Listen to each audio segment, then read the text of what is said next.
নমস্কার বন্ধুরা, সাথী কিচেনের আবারও এক নতুন রেসিপিতে আপনাদের সকলকে স্বাগত জানাই। আজকে রেসিপিটি বানিয়ে দেখাবো একেবারে ইউনিক একটি মিষ্টি রেসিপি। খুব সহজে তৈরি করে ফেলতে পারবেন এই রকম বিখ্যাত বিহারের খাজা। খেতে দুর্দান্ত হয় আর বানানো খুবই সহজ হয়। ঘরে থাকা সামান্য কিছু জিনিস দিয়ে খুব সহজেই তৈরি করে ফেলতে পারবেন। তাহলে আসুন দেখে নিন আজকের সহজ রেসিপি। আর রেসিপিটি ভালো লেগে থাকলে ভিডিওটিতে প্লিজ লাইক করবেন। প্রথমে একটি বাটির মধ্যে নিয়ে নিচ্ছি মেজারিং কাপের 1 কাপ ময়দা। এরপরে দিয়ে দিচ্ছি স্বাদ মতো লবণ, একটি চা চামচে 3 ভাগের 1 ভাগ লবণ দিলেই হবে। আর দিচ্ছি 1 টেবিল চামচের থেকে একটু বেশি থাকবে রিফাইন্ড সয়াবিন অয়েল। এখানে আমি সাদা তেল দিয়ে দিচ্ছি, আপনারা চাইলে এখানে ঘিও দিতে পারেন, যেটা পছন্দ হয় সেই মতন করে বানিয়ে নেবেন। এখন সব কিছুকে ভালো করে মিশিয়ে নিয়ে ময়াম দিয়ে নিচ্ছি। কিছুক্ষণ মেখে নেওয়ার পরে দেখবেন খুব সুন্দর এরকম মুঠো হয়ে যাবে। ময়দাগুলোকে মুঠো করে দেখবেন প্রায় মুঠো হয়ে যাবে, তাহলে বুঝতে পারবেন যে মাখানোটা একেবারে ঠিকঠাক। এখন এর মধ্যে অল্প অল্প করে নর্মাল জল দিয়ে মেখে একটা ডো রেডি করে নিচ্ছি। একেবারে নরমও হবে না, আবার একেবারে শক্তও হবে না, মাঝে মাঝে একটা ডো এখানে বানিয়ে নিতে হবে। কিছুক্ষণ মেখে নেওয়ার পরে ময়দাটাকে ভালো করে মেখে নিয়েছি। এখন দেখুন ময়দার ডোয়ের ঘনত্বটা কেমন আছে, একটু এইরকম টাইট আছে। যেহেতু এটাকে 10 মিনিটের জন্য স্ট্যান্ডিং টাইমে রাখা হবে, তাই প্রথমে একটু দেখুন একটু টাইট আছে। এটা কিন্তু পরে দেখবেন আরও সফট হয়ে যাবে, নরম হয়ে যাবে। এর ওপর থেকে 1 চামচ সাদা তেল দিয়ে এইরকম ওপরটাতে মাখিয়ে দেবেন। যেহেতু ময়দা দিয়ে মাখানো হচ্ছে, তাই ওপরটা যাতে না ড্রাই হয়ে যায় এবং এই ডোটা যাতে আরও বেশি সফট হয়ে যায়, তার জন্য 10 মিনিটের জন্য ঢেকে দিলাম। তারপরে একটি বাটির মধ্যে সাদা তেল নিয়ে তার মধ্যে 1 চামচ ময়দা নিয়ে নিলাম। ময়দার বদলে এখানে কর্নফ্লাওয়ারও অ্যাড করতে পারেন, তাতে আরও ক্রিস্পি হবে। আর কর্নফ্লাওয়ার না থাকলে ময়দা দেবেন। তেলের মধ্যে ময়দা দিয়ে মিশিয়ে এই রকম একটা মিশ্রণ রেডি করে নিলাম। এখন কিছুক্ষণ পরে ফিরে এসেছি। ডোটা দেখুন আগে থেকে আরও সফট হয়ে গেছে, বেশ নরম হয়ে গেছে। এখন এই তেলের সঙ্গে ডোটাকে আরও একটু ভালো করে মেখে নিচ্ছি। বেশ ভালো করে মেখে নিতে হবে, একেবারে মসৃণ একটা ডো বানিয়ে নিলাম। এখন এর থেকে লেচি কেটে নিচ্ছি। আর এখানে যে লেচিগুলো তৈরি করতে হবে, লেচিগুলো একটু বড় মাপের করে বানাতে হবে। সাধারণত আমরা যেমন ঘরে প্রতিদিনের জন্য রুটি পরোটা তৈরি করি, তার থেকে একটু বড় মাপের করে লেচিগুলোকে কাটতে হবে। তাহলে একসঙ্গে আপনি অনেকগুলো নাস্তা তৈরি করতে পারবেন। খাজা অনেকগুলো তৈরি করে নিতে পারবেন যদি এরকম বড় বড় করে লেচি তৈরি করা হয়। তাহলে বেশ বড় করে রুটিও তৈরি করা যাবে। আর একটু শুকনো ময়দা ছড়িয়ে নিয়ে একটু বড় মাপের করে রুটি তৈরি করে নিচ্ছি। একটু পাতলা করে বড় করে রুটি তৈরি করে নিতে হবে, তাহলে অনেকগুলো খাজা আপনি একসঙ্গে তৈরি করে ফেলতে পারবেন। প্রথমে এই রকম শুকনো ময়দা ছড়িয়ে নিয়ে রুটি তৈরি করে নিতে হবে। প্রত্যেকটা রুটি প্রথমে বানিয়ে নিতে হবে, তারপরে কেমন করে খাজাগুলো তৈরি করছি সেই পদ্ধতিটা দেখে নিন। আর এইভাবে একবার ঝটপট বাড়িতে তৈরি করে দেখুন, খেতে দেখবেন দারুণ লাগবে।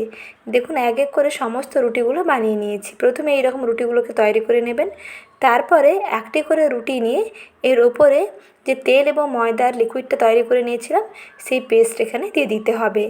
ময়দা এবং তেলের পেস্ট দিয়ে ওপর থেকে একটু শুকনো ময়দা ছড়িয়ে দিতে হবে।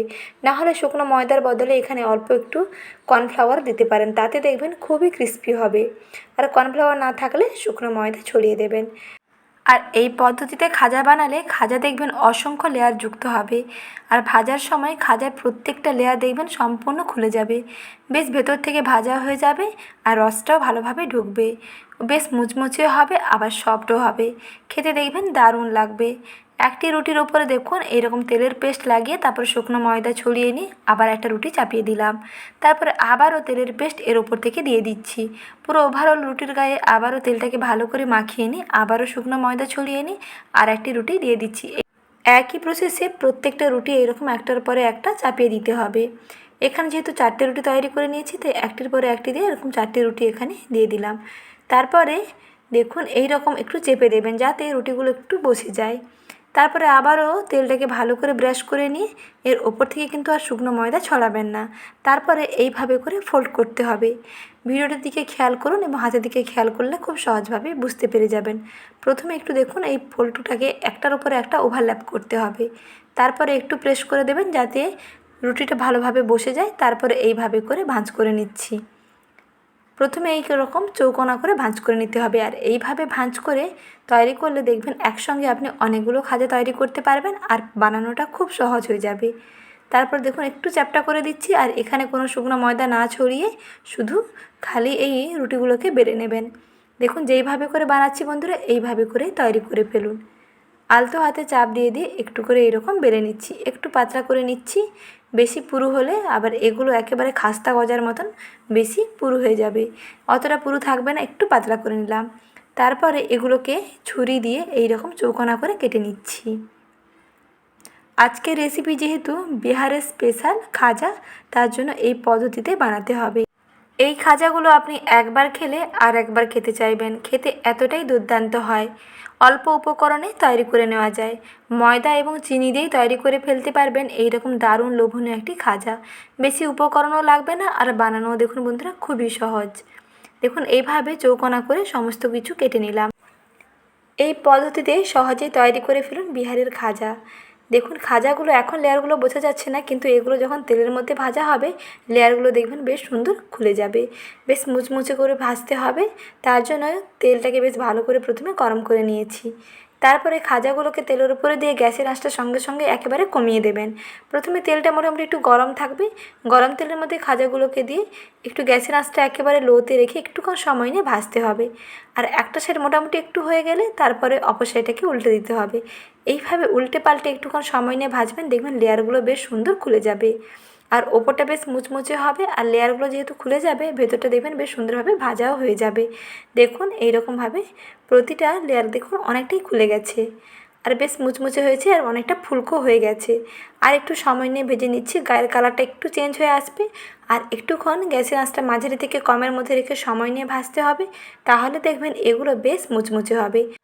ওপরের কালারটা যখন এরকম সোনালি ধরে যাবে তখন এগুলোকে তেল থেকে তুলে নিতে হবে। আর বেশি ভাজতে হবে না, এখন এগুলোকে তেল থেকে তুলে নিচ্ছি। আর এই রকম একটু মুচমুচে করে ভেজে নিলে চিনির শিরাটাও দেখবেন ভেতরে ভালোভাবে ঢুকে যাবে, আর ওপরটা মুচমুচে থাকবে। এগুলোকে তেল থেকে তুলে নিয়েছি। এখন কড়াইতে দিয়ে দিচ্ছি মেজারিং কাপের হাফ কাপ চিনি এবং হাফ কাপ জল। যেই কাপের মাপ করে চিনিটা নেবেন সেই কাপের 1 কাপ জল দেবেন। চায়ের কাপও নিতে পারেন, আর মেজারিং কাপ নিতে পারেন। চায়ের কাপ নিলে 1 কাপ চিনি দিলে 1 কাপ জল দেবেন।